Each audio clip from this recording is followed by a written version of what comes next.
Good afternoon, everyone. Thank you so much for joining us. My name is Judy Blake, and I am the Leadership and Advocacy Coordinator for Family to Family Network.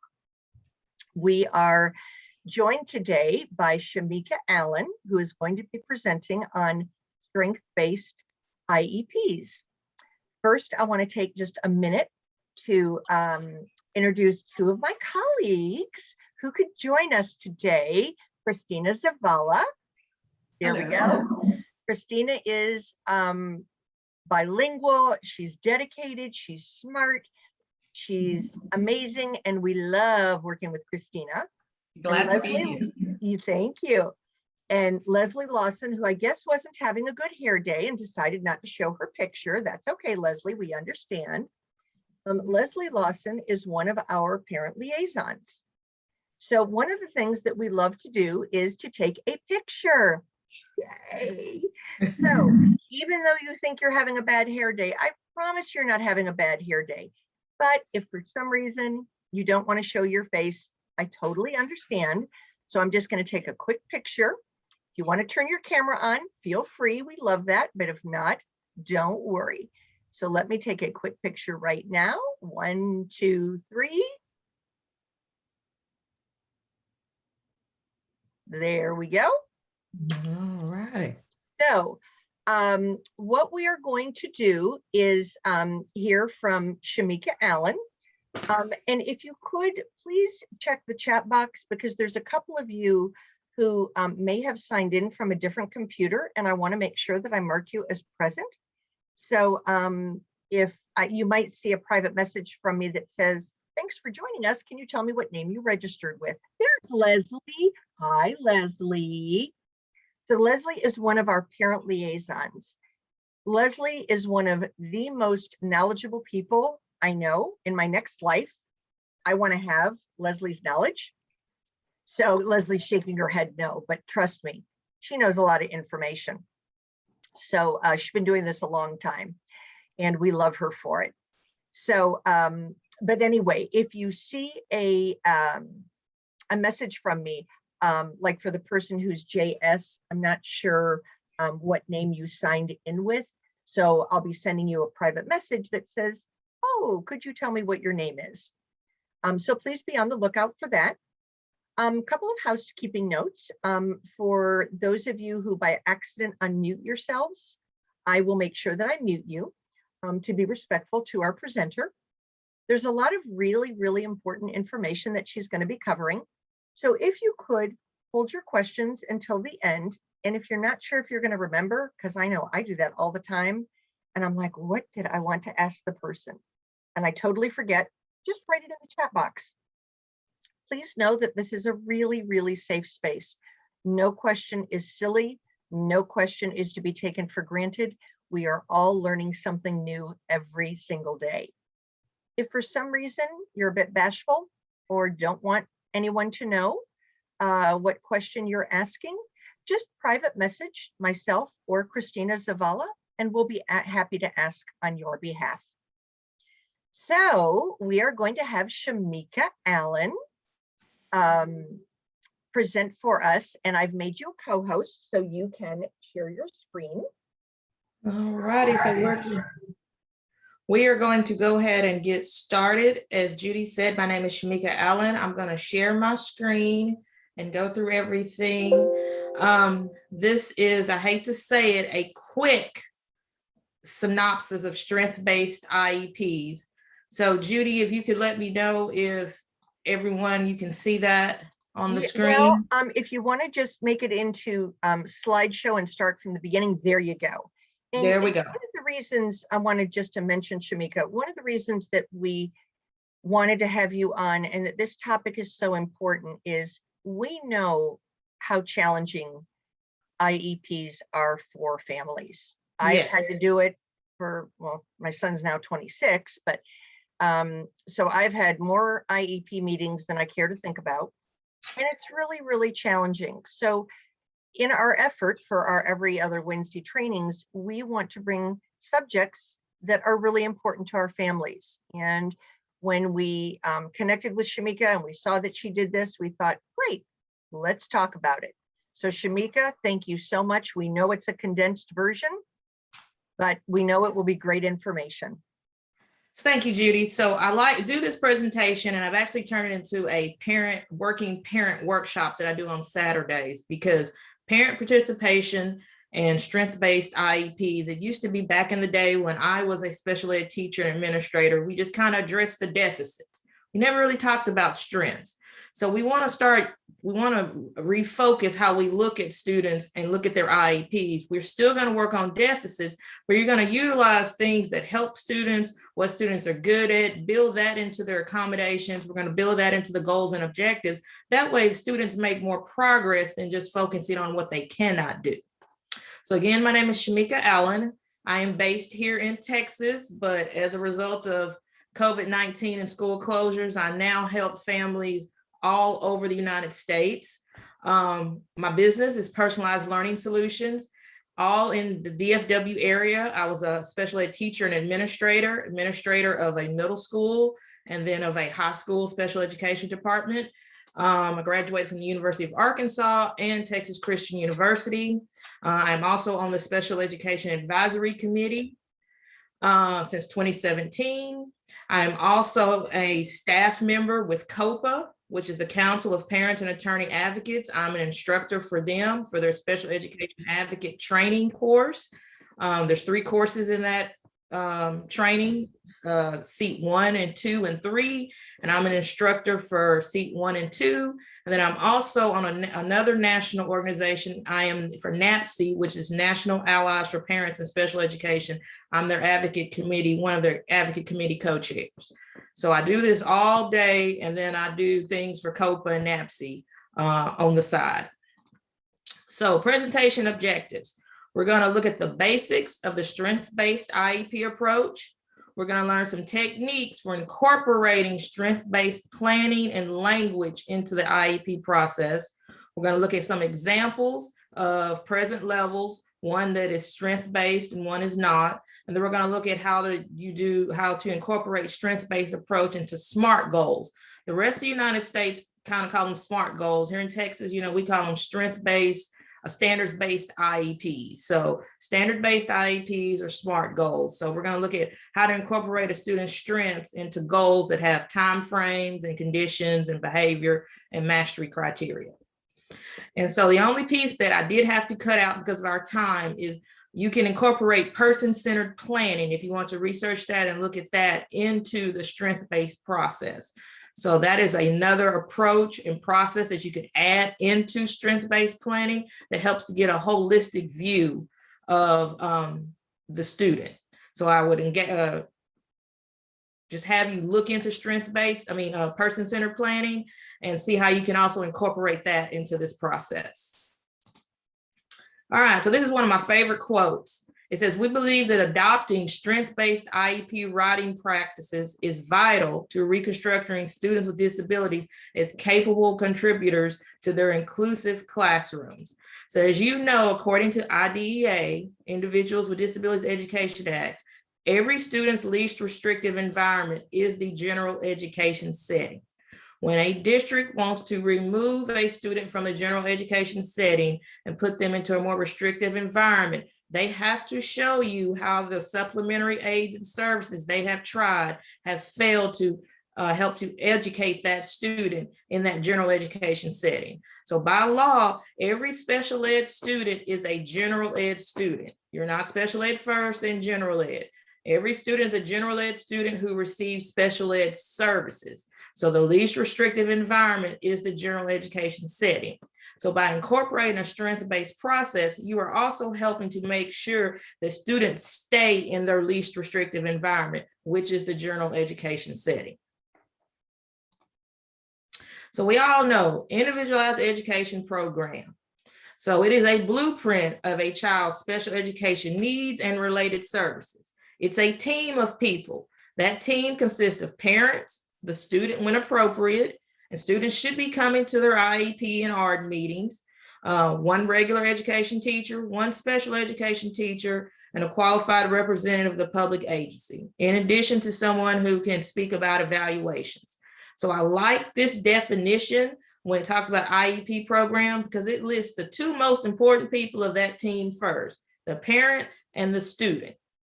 So IDEA has always been centered around parent participation. So I know sometimes during your meeting that it seems like it's you against the team, but IDEA is founded, and one of the core tenets of IDEA is meaningful parent participation. So how do you do that? How do you get meaningful parent participation and help develop a rigorous IEP that meets your child's strengths and needs? So let's talk about the basics of strength-based IEPs. It's an approach and mindset that utilizes student strengths.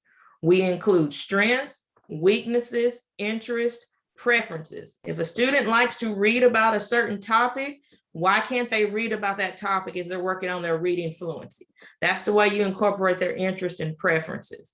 If a student is more of a kinesthetic learner or an auditory learner, why can't content be delivered to them in their preference?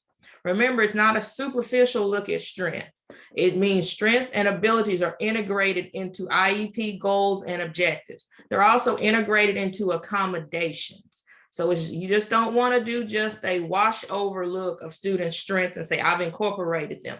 You want to make sure that they're incorporated throughout the IEP. They need to be mentioned in the present levels, and then from the present levels, they need to be utilized in accommodations, goals, and objectives. The way services are delivered and implemented needs to utilize a student's strengths.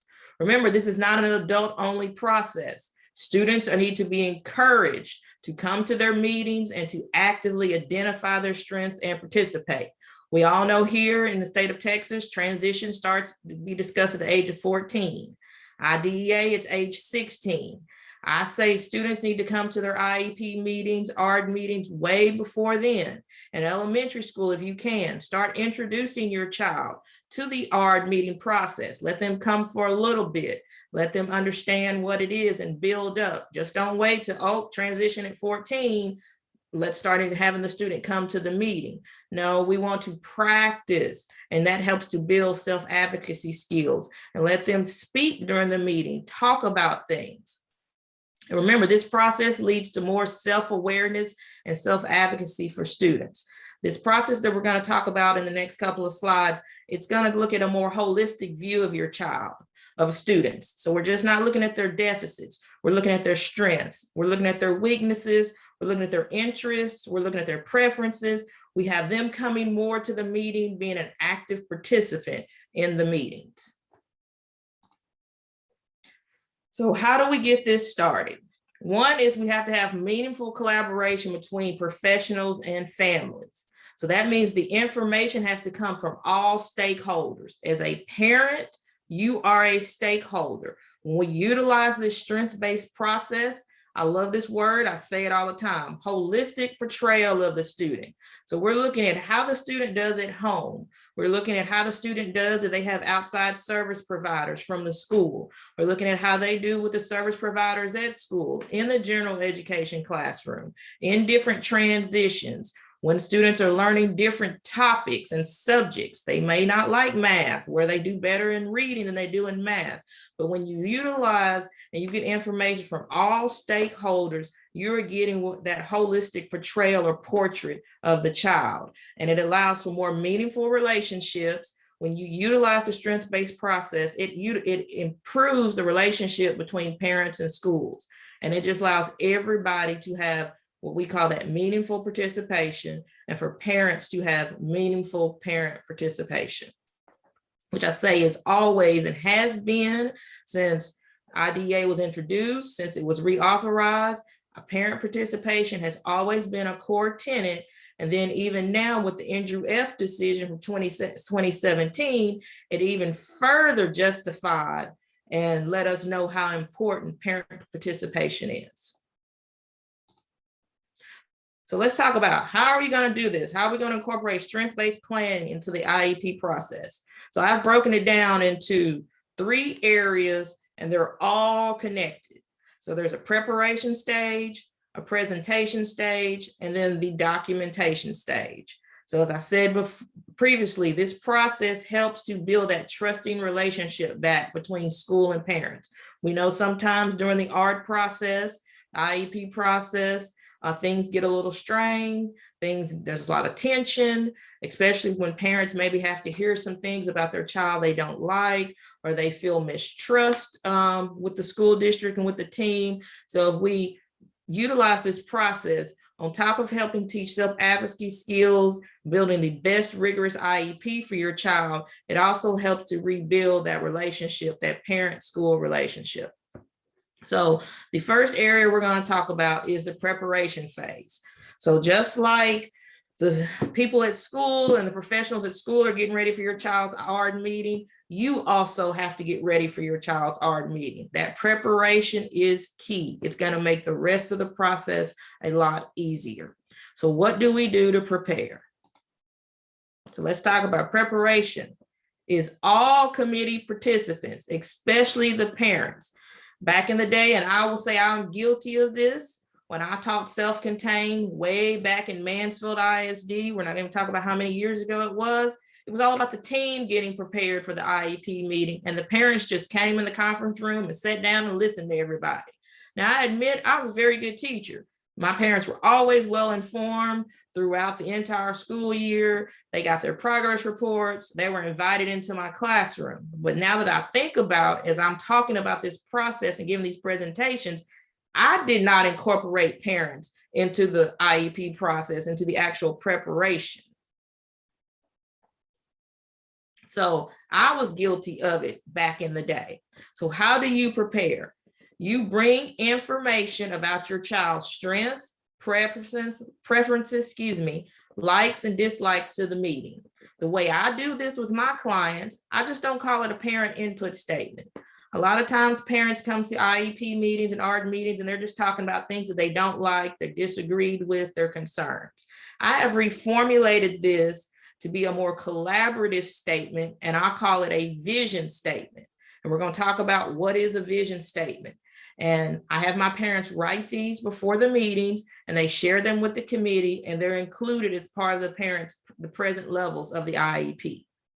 So remember, for the meetings, if you have any kind of concern that you think is going to need some discussion or long discussion, or may need a upper school representative, it may be a good idea to go ahead and let the school district know that concern. So you utilize your time wisely, and everybody who needs to be in attendance at the meeting so decisions can be made are in attendance. So if you know it's something that could be a big deal to talk about, something that may need to have district level special ed personnel there, you may want to relay that to your child's case manager, to their special ed teacher, so the proper personnel can be at the meeting, so everyone's time can be utilized and you don't have to come back for a second meeting, or the meeting has to be recessed. That's all part of your preparation too, is knowing what you want to address at the meetings, knowing what things may need additional personnel, and relaying that to the school district, to your ARD team.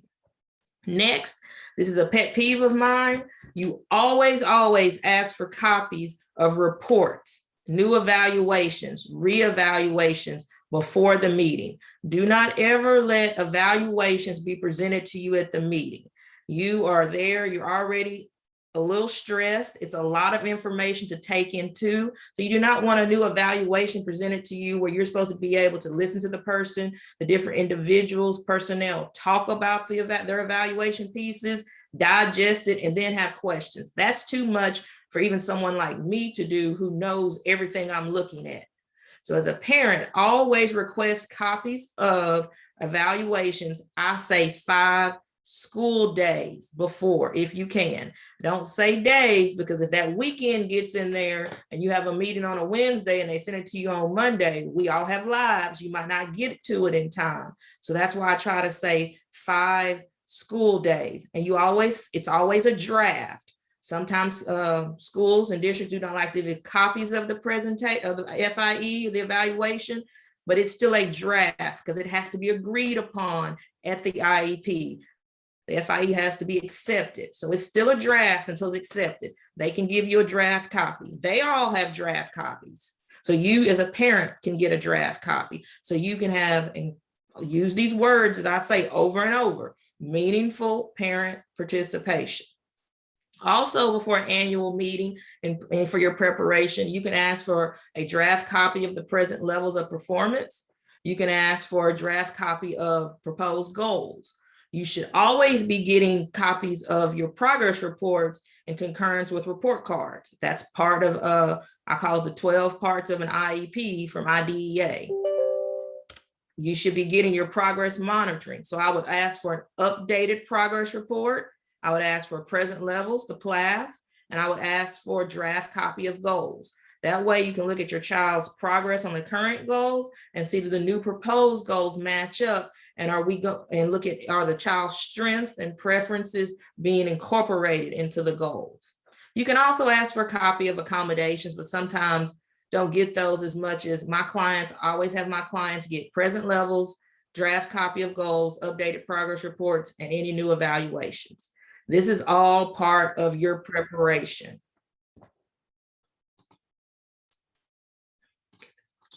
All right, so now preparation, you've done all that preparation. How are you going to present your piece of the IEP, your vision statement to the committee?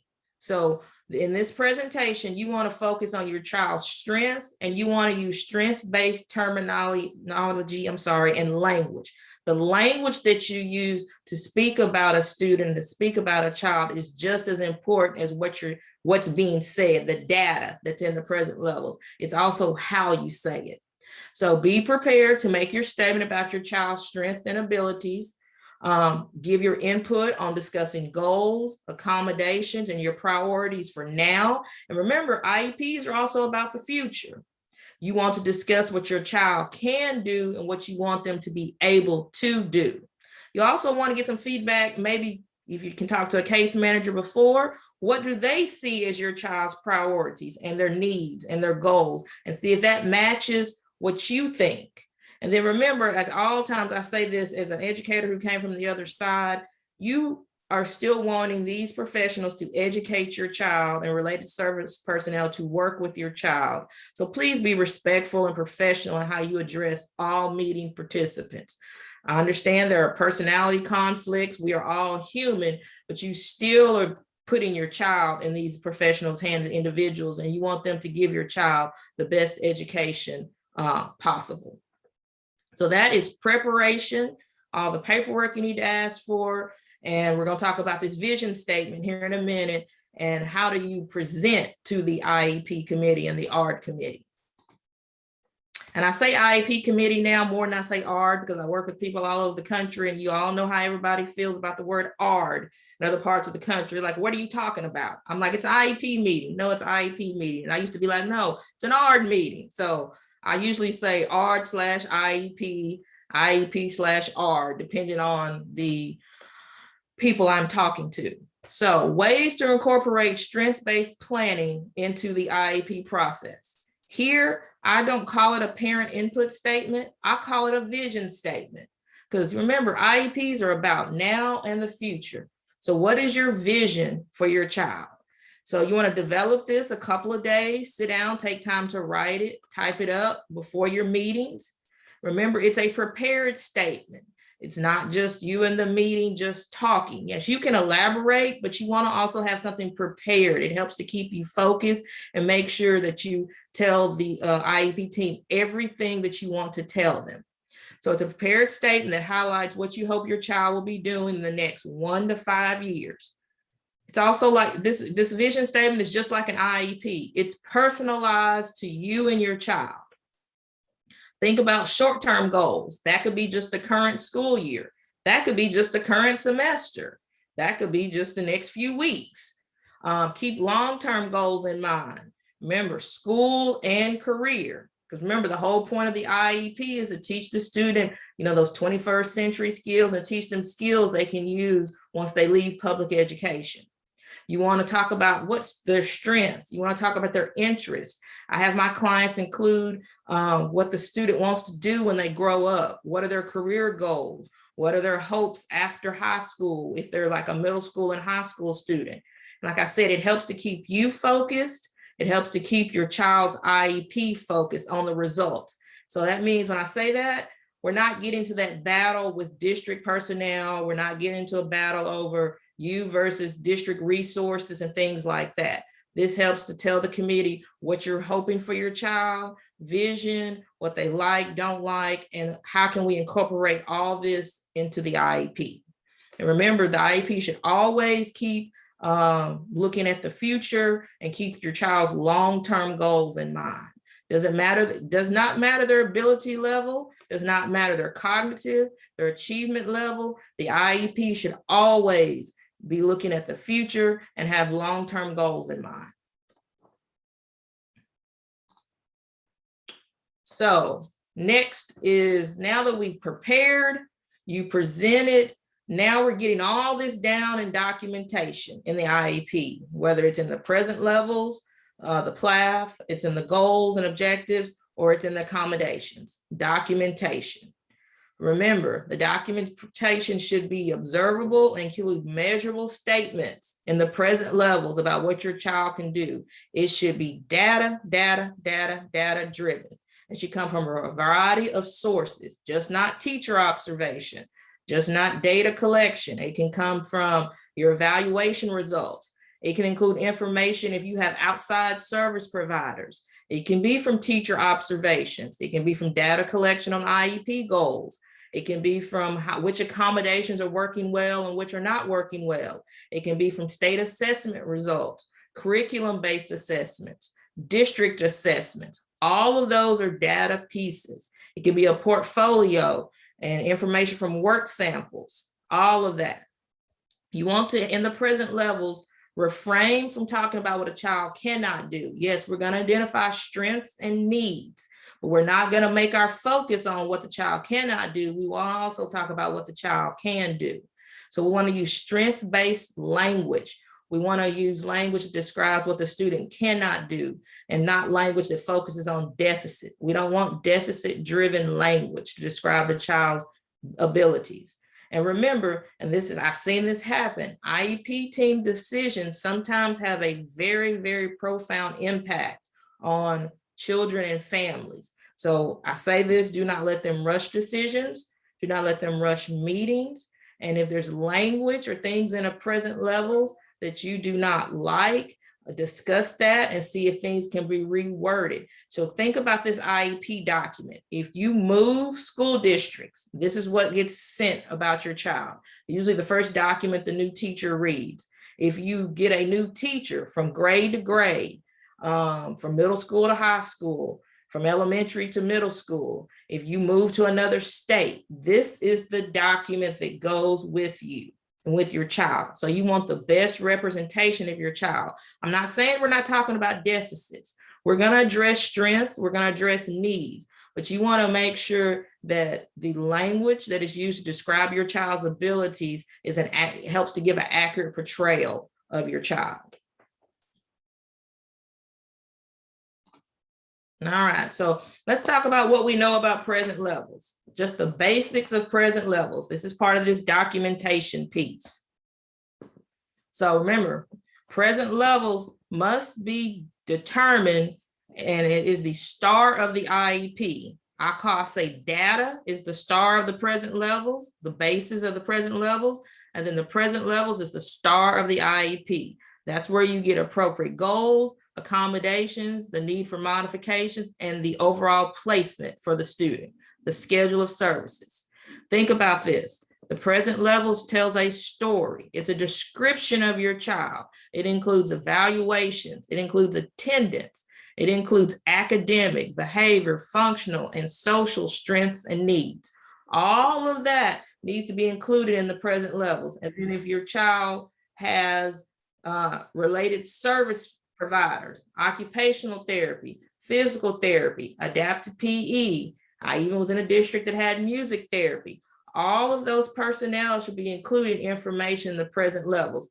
And then your parent input statement, your vision statement is also included. That helps to give that holistic portrait or portrayal that I talked about earlier in the presentation of your child.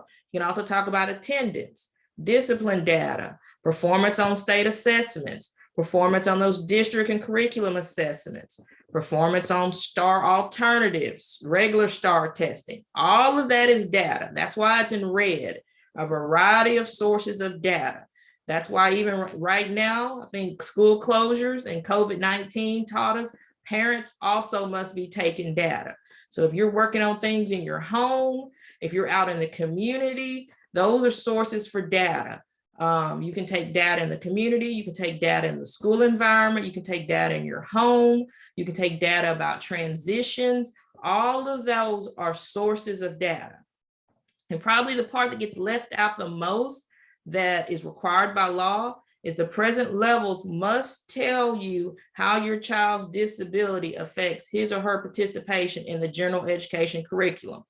So if you go back to what I said before, what is the least restrictive environment for every child who receives special ed services? The general ed setting.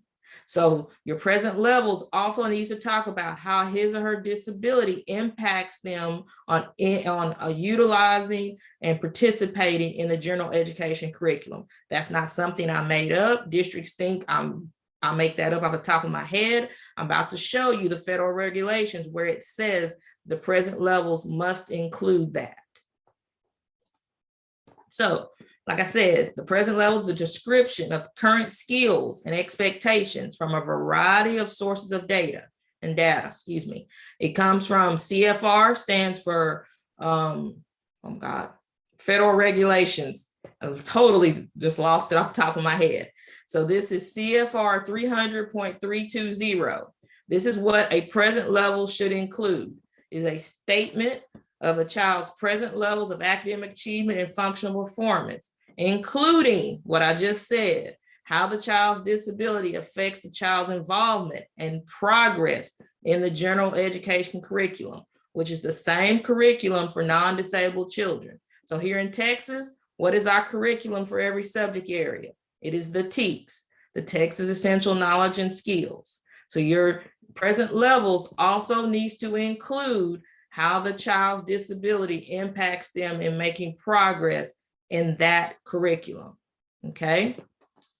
So this is the piece that gets left out a lot in present levels. So CFR stands for, Code of Federal Regulations. And what that means is IDEA is the law, and then the federal regulation, every time a law is passed, there are regulations on how the law will be implemented. So a school district can violate IDEA, and they can also violate the CFR, Code of Federal Regulations. So that's how federal regulations tells us how IDEA is supposed to be implemented. So I'm going to leave this on the screen for a minute. I want everybody to read this. We're talking about examples of present levels. I'll give 2 or 3 minutes to read. This is example number 1 of a present levels. And just in your mind or on a piece of paper, or you can do it in the chat if you like. We can do it in the chat. Read this present levels and tell us in the chat what you think about this present levels.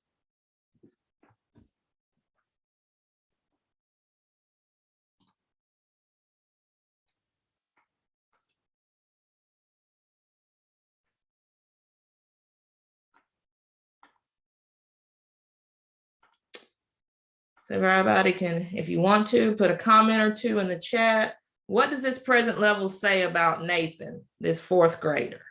Okay, give us just 1 more minute to finish reading. No problem.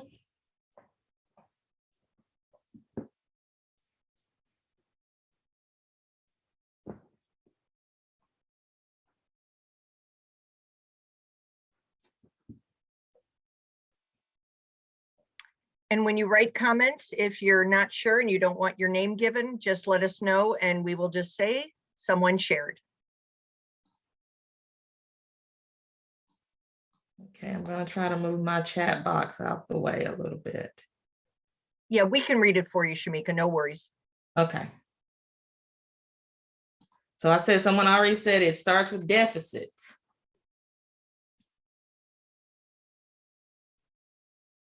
Yeah, so far we have starts with difficulties instead of the strengths. It's mostly what Nathan can't do. I received a private message. It's all about weakness. Okay. So I'm pretty sure we've all said in IEP meetings, ARD meetings, where whether it's the entire present levels or it's talking about a particular subject where you have experienced something like this. And like one line that says, currently Nathan is on grade level for math, but is well below grade level in reading. I mean, they're emphasizing, this emphasizes not only is he below grade level, but he's well below grade level. So that is example 1.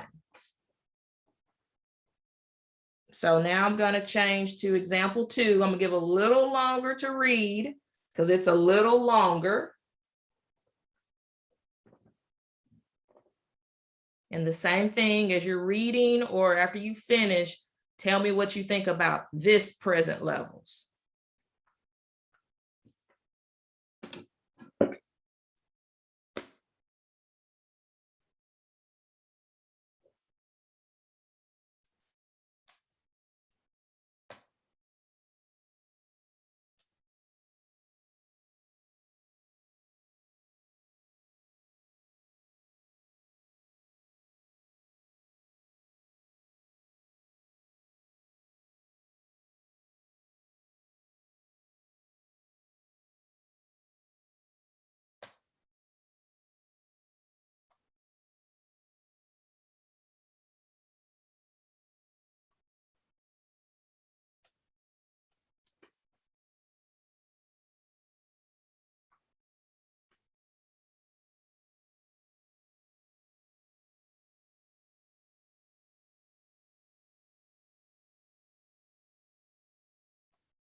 We had someone write, it's an objective description.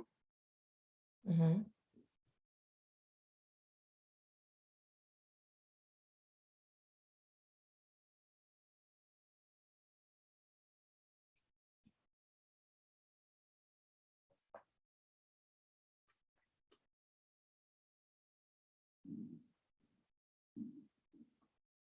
I love that it shows how much he can do when given appropriate supports. Evidence that an accommodation is working. That's a great point, Linda. So I want you guys to point out this number 2 is an actual present levels of one of my clients. Part of their present levels. It was also written, gives a positive outlook of what he can do and what supports he can require to excel. Yes. So this is after using this process. I use this strength-based process and the vision statements with all of my clients. And this is the product, a piece of one of students' present levels. So as you can see, the first paragraph came from parents, the way we incorporated in the present. You're a part of the present levels. Doesn't just have to be at the end. Your vision statement doesn't have to just be at the end of the present levels. I have several school districts, they incorporated into the different pieces.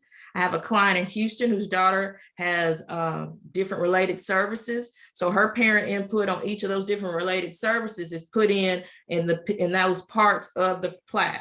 It's just not at the end. And then she has an overall piece at the end.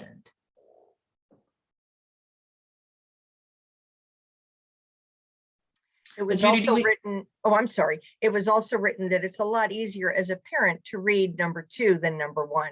No question about it. Yes. So if you look at it, it talks about his disability, it talks about his needs, but it doesn't overly emphasize those needs. It tells you not only what he cannot do, but it tells you things he can do. Like he can do 10 addition and subtraction, fraction problems, but he needs help setting up the problem. He got 7 of the problems right. So it not only gives you what he can do, what he can't do, it gives you data, it gives you support, all of that. So it helps build on goals.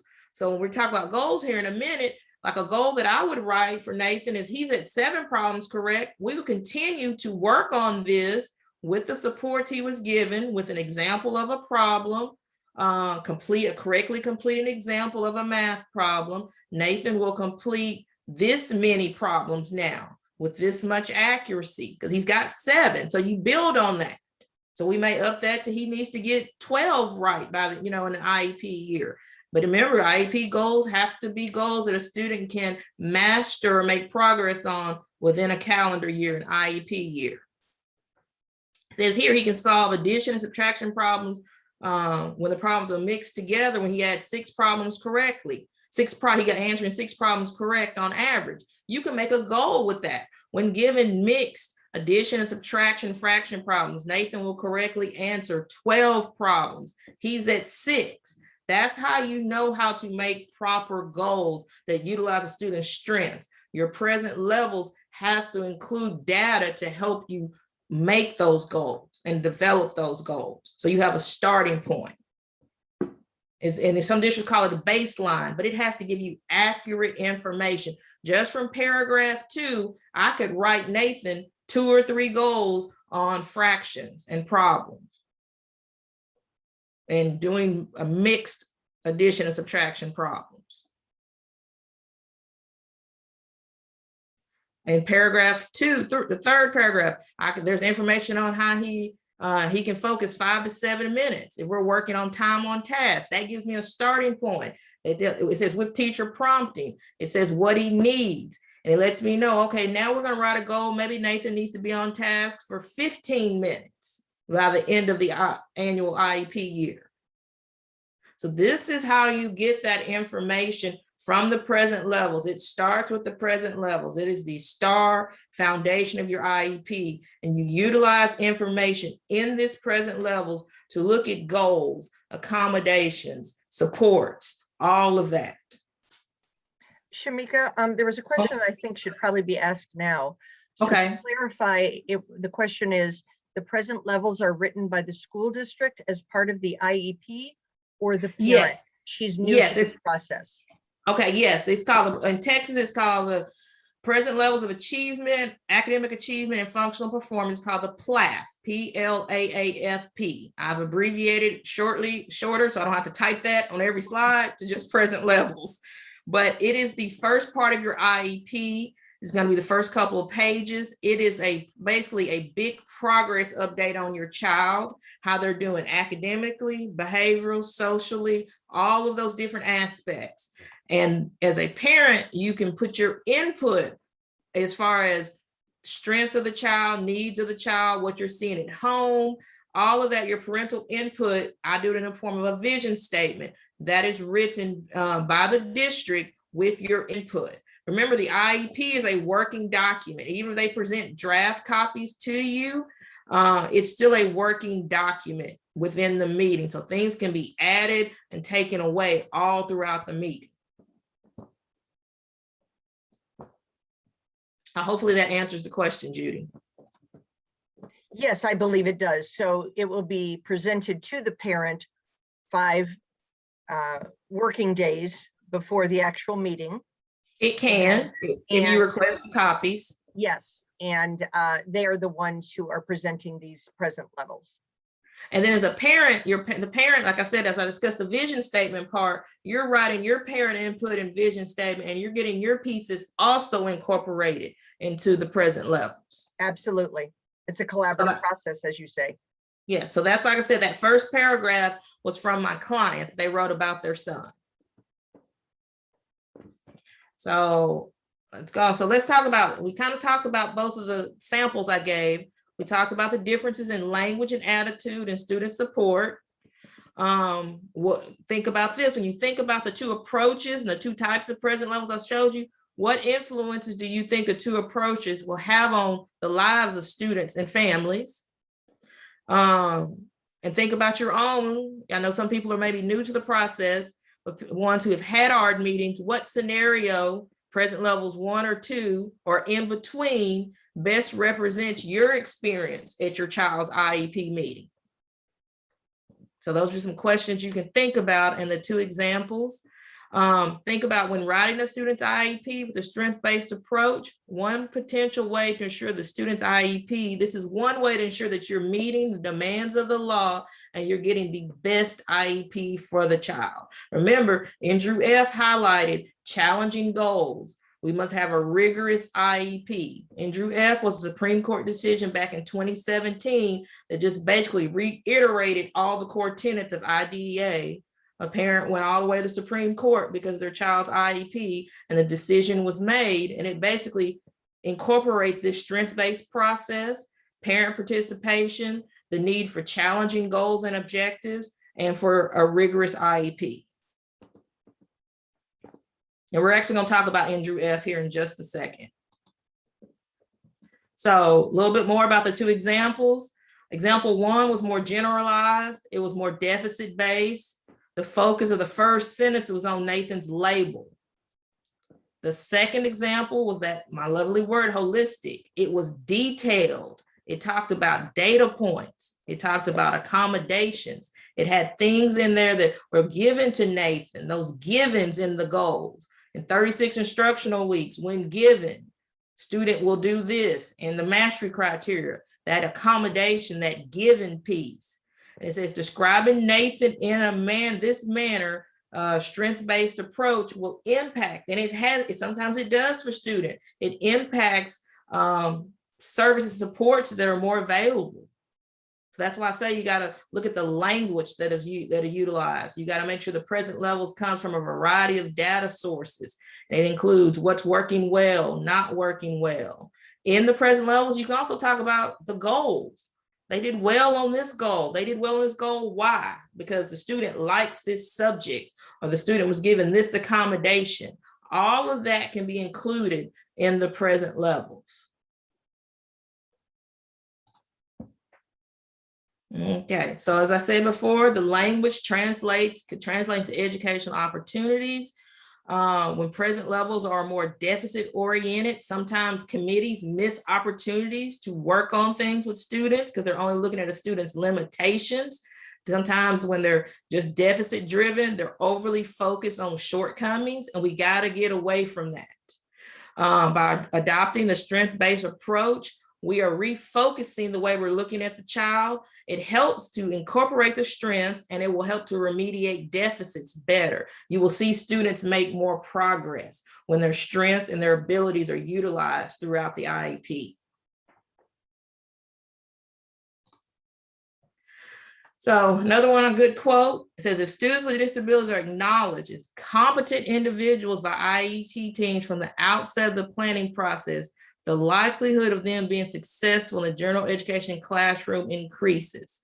And this is where we would want to incorporate person-centered planning. We want to get the individual involved more as possible. We want to increase self-advocacy and self-awareness. So I've mentioned it, you heard me talk about it several times now. Endrew F. So what was Endrew F? The Endrew decision, 2017, was a decision about a student special education program. Remember, IEP stands for Individualized Education Program, not plan. It was about his education program must be appropriately ambitious. Even students with the most significant cognitive delays have a right to an appropriately ambitious IEP and challenging objectives. It says the Endrew F decision reinforces the essential function of the IEP to give appropriate educational progress. It's about incorporating parents into the IEP progress. It further incorporates the use of students' abilities and strengths, which has always been in IDEA, but sometimes, school districts and personnel have to be reminded. So the Endrew F decision helped to remind them that students are supposed to have challenging objectives, and they are supposed to be working toward the general education curriculum. Now, understand with some students who are significantly cognitive delayed or in the specialized units, they may be working on prerequisite skills that are working toward that grade level curriculum, but they still are supposed to be able to have challenging objectives and a rigorous IEP that they're making progress in the general education curriculum. So it says the main purpose of the Endrew F. case was a determination about the degree of opportunity schools must provide under IDEA. That's why I talk so much about the language in your present levels. Sometimes what's said in the present levels could limit your child's access to services. It shouldn't, but let's just say I have seen it happen. It further strengthens the legal imperative for a comprehensive and quality FAPE. That's free and appropriate public education, the offer of FAPE. And I say this and my clients laugh. Sometimes I say students get a Hyundai IEP and some students get a Cadillac IEP. Well, everyone needs to be getting a rigorous and challenging IEP, and it must meet the unique needs of the child and be governed by IDEA and the IEP development process, which includes you as a parent and meaningful parent participation. So the last section we're going to talk about is, we've talked about the present levels. We've talked about utilizing students' accommodations, the supports and strengths. Now, how do you make those goals? So we kind of talked about Nathan, and I kind of gave you an idea from the present levels and the data that was given the present levels, just some goals that I could write for Nathan based on the fractions and the information about fractions. So remember, your goals need to be SMART, okay? Specific, measurable, achievable. That means within an IEP year, relevant, and time bound. So in Texas, we call standards based. That means it has a time frame, it has a condition. When the student's given something, you have the behavior that the student is going to be observed on, and then it has mastery criteria. That's the same thing. Standard based and SMART are the same thing. When you utilize the SMART strategy, you are being specific in your goals, because those goals are utilizing information from the present levels and is using data already. So you have a good baseline, you have a starting point, you have accommodations and supports that are working for the student, and you incorporate that into the goals. So I'm gonna put this on the screen here. If you want to look at the first couple of bullets, this is talking about the goals for Nathan, the present levels, that second example, number 2, that I wrote a goal for Nathan. So for example, for Nathan, a goal that employs a SMART strategy and the strength-based approach would be within 36 instructional weeks. That's our time frame. When given a text at second grade level and a graphic organizer. If you remember from that present levels, Nathan was on either first or second grade, and he was able to answer who, what, when, and why questions about a story or a text when given a graphic organizer. So they're incorporated into the goal. Nathan will be able to verbally recall 4 out of 5 comprehension questions about a text as measured by a teacher-created checklist at 80. So he's going to do 80%. On 3 out of 5 trials. I mean, on trial 1, he needs to get 80% of the questions correct. Trial 2, 80% of the questions correct. Trial 3, 80% correct. If he does that, then he masters the goal. Okay, it's not doing the goal, the behavior one time. You want to see mastery over time. So that's why it's 80% on 3 out of 5 trials. So if he gets 80% on 4 trials, and 60 on 1 trial, he still has mastered this goal. That shows that Nathan can answer comprehension questions over time on a topic and on a over a text. So you always want to write goals that have mastery over time, over trials.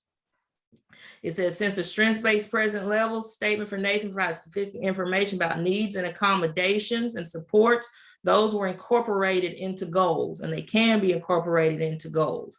So for instance, the graphic organizer, that was one. And just remember too, with your supports, students can, not need supports anymore. They can need additional supports. The level of support also needs to be constantly looked at and reevaluated. So when IEP teams choose to write goals like this and to utilize data from the present levels, you get better developed goals, and you get goals that incorporate the student's strength. It honors the student and their capabilities. It helps them to make progress better and to be able to master the goals in the IEP year or the ARD year.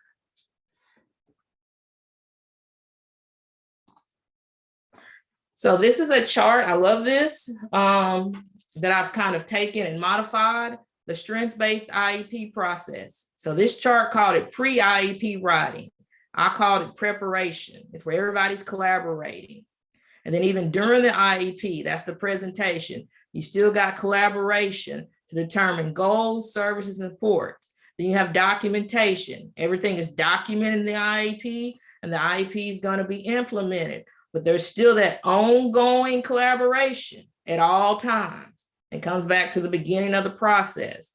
So pre-IEP writing or preparation, during IEP writing, the actual presentation of the IEP, writing it, and then the documentation and implementation of the IEP, which with that ongoing collaboration.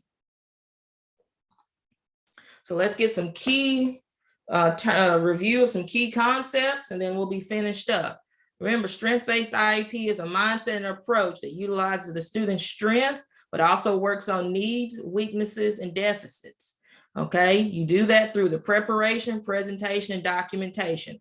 Parents, you are an important part of that preparation. You're an important part of the entire process, but you're a very important part of that preparation.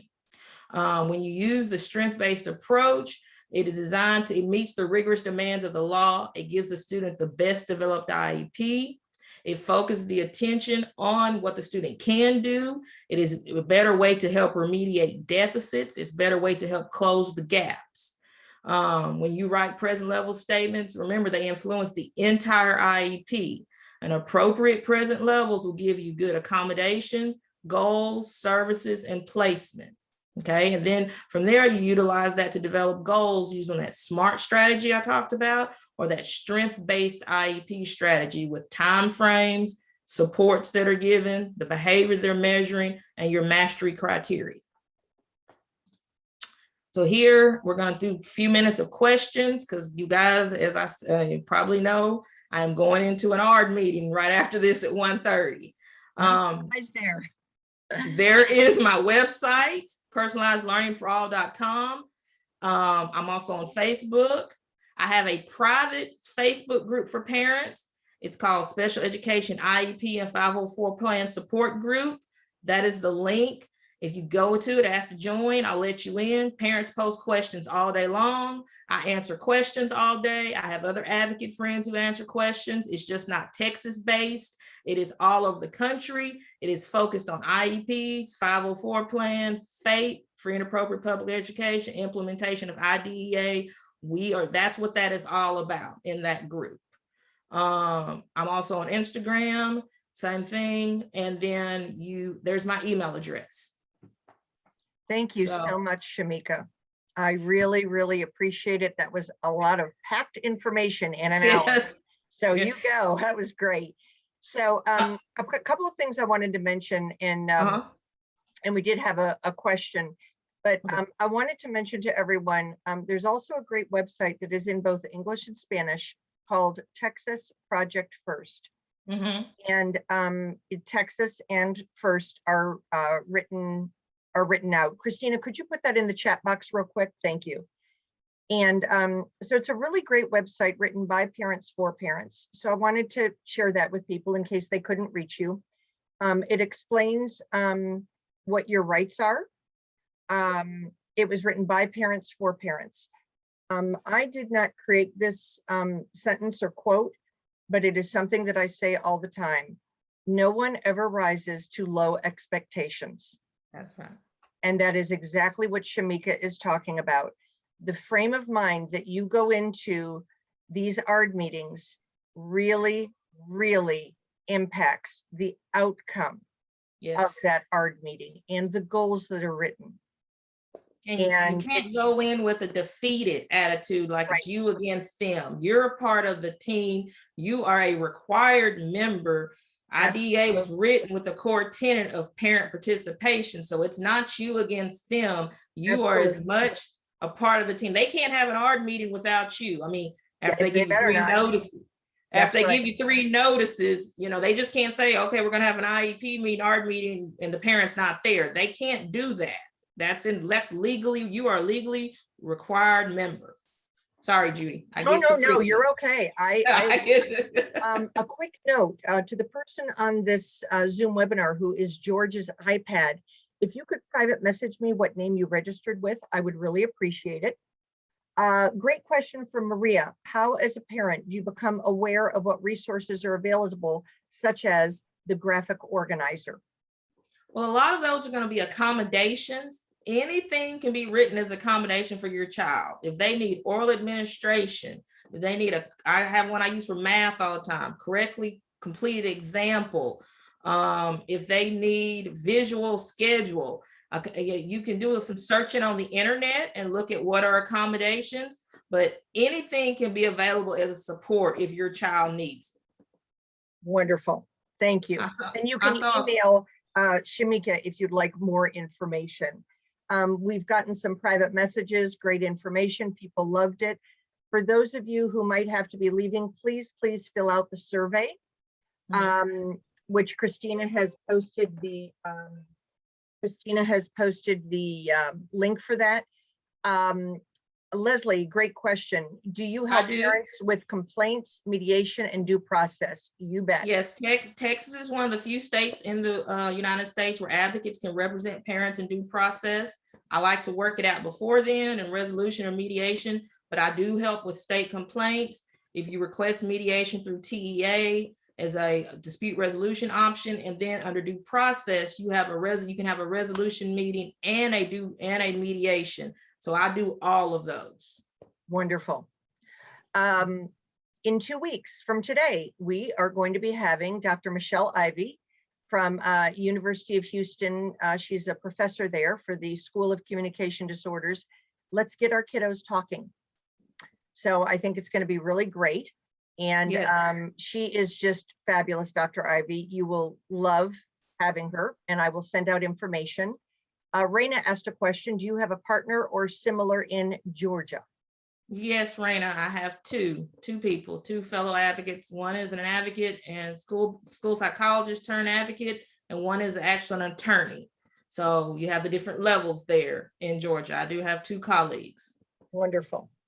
Wonderful. So if she would email me, I can tell you their names and their information if she's looking for someone Georgia based. So I can give her that information. You know, it's really interesting. People often say to me and to Christina and to Leslie, we don't know how you do your job at Family to Family Network. We could never do that.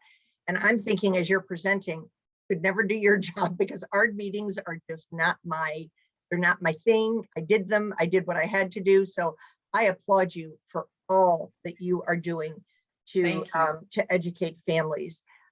Jennifer wrote, thank you for this. A lot of times schools use terminology that us parents don't know. Couldn't agree with you more, Jennifer.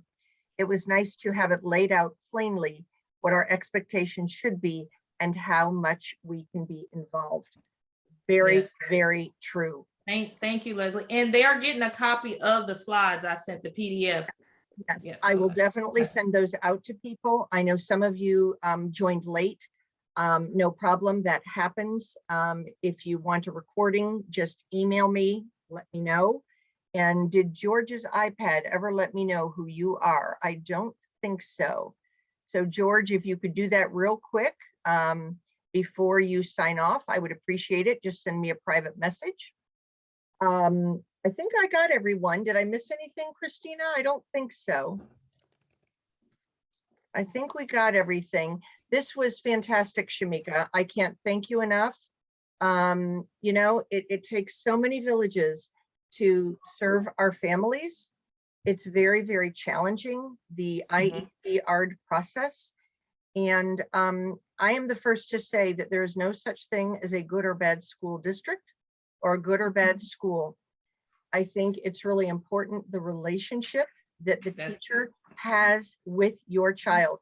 You can have the Cadillac, the Jaguar, the Maserati of IEPs. Yes. But if your teacher can't connect your child, your team, but especially the teachers that are there day in and day out, if your team can't connect with your child, I don't care what IEP you have. Granted, you have that to fall back on, but there has to be that connection. Well, one other thing I want to point out is I take this, and actually I don't know if I'm going to do it on Saturday still, but I did it 2 weeks ago. I take this presentation and it's called a working parent workshop, and it's a small number. It's 10 to 15 people, and I limit it because parents bring a copy of their child's IEP, present levels. We work through it. We look at it. They look at a sample of how I do the process. They start writing their vision statement. We share as a group. So it's Is there a called, cost for that? yes, that one is $35. Which is like really nothing. Oh, thank you, George's iPad. Thank you for letting me That know is, who you are. it's on my website. It's on my Facebook. It's scheduled for May 1st. I'm not having a lot of participation right now. I do 10 to 12 people. The first time I did it was 2 weeks ago. I had 13 people and it was awesome. So I said, we're going to repeat it That's again. great. You learn from each other. We'll repeat it again right before school starts, but they bring a copy of their child's IEP, and I show them how I do this process on samples. And then we have time in the workshop where they look at their child's IEP, the present levels, the goals. We write vision statements, they share, they get a sample of the vision statements, how to do this. That's great. It's recorded on a YouTube link, and all the resources I utilize in the presentation and the YouTube link are sent to participants. That's really great. Shemica, thank you. Parents at Family to Family, we always say, you are your child's best advocate. You know them. Get educated. If you're educated, you will be empowered, and your child will pick up on that. I guarantee you. That's right. If you believe in your child, they will believe in themselves, God willing. So guys, I've got to go because at 1:30, I've got a hard meeting. Thank you, Judy. Thank you for having me. My pleasure. Thank you, Shemica. Good afternoon to all. Bye-bye. And to everyone, thank you for joining us. Feel free to reach out to Shemica. Please make sure that you complete the survey, and we thank you so much for joining us today. Thank you. Bye. See you next time.